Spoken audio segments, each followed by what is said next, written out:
Mga master, aprobado po ng DBM ang pag-release sa ito pong Productivity Enhancement Incentive or PEI para sa taong 2025. Ito po ang laman ng Circular Letter number 2025-13 dated December 17, 2025.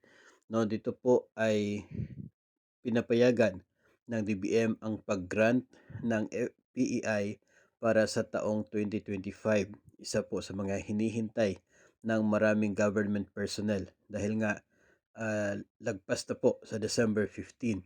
So dito po sa circular letter na ito nabanggit na ganun pa rin, not earlier than December 15, 2025 ang pag-release ng PEI sa halagang 5,000 pesos para sa bawat qualified government employee. So, ang guidelines nito ay nakabatay pa rin sa Budget Circular number 2017-4. At kung atin po matatandaan, kapag PEI, dapat ay mayroon kang at least 4 months of service hanggang November 30 para po eligible sa buo na PEI. So yung mga separated naman as of November 30 ay walang mga PEI. Hindi po sila eligible na makatanggap dito po sa PEI na ito. Pero yun pong mga below 4 months at the same time ay nasa serbisyo pa as of November 30, especially yung mga bagong hire, no, bagong pasok lamang sa gobyerno, sila po ay eligible para sa prorated na PEI na kanila pong matatanggap galing po sa gobyerno. So ito po yung hinihintay na go signal ng maraming government agencies na siya pong magiging hudyat sa kanila para i-release ito pong PEI.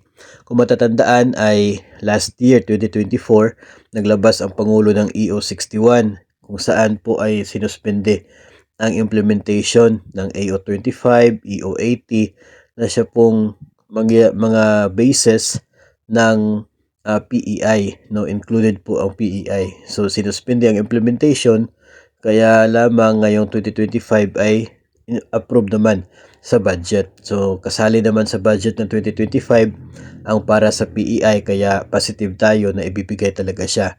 So ngayon ay lumabas ito pong budget letter, circular letter galing po sa DBM at kung saan ay magiging go signal na para doon sa mga hindi pa nag-release sa kanila pong PEI, samantala para naman doon sa mga nag-release na ng PEI at inaakala na ibabawas sa kanilang SRI yung natanggap na nila no na 5,000. So good news din po para sa kanila dahil hindi na po yun matutuloy, no.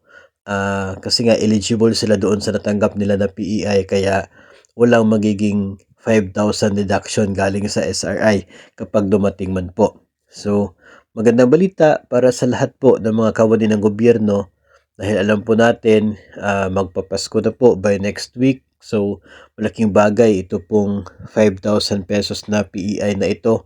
Malaking tulong para sa lahat ng mga kawani ng gobyerno sapagkat bawat taon naman talaga ay nasanay na tayo at inaasahan na natin ito pong PEI. So hintay-hintay na lamang po ng update galing po sa inyo pong division o sa inyo pong ahensya kung kailan po ninyo matatanggap ang inyo pong Productivity Enhancement Incentive.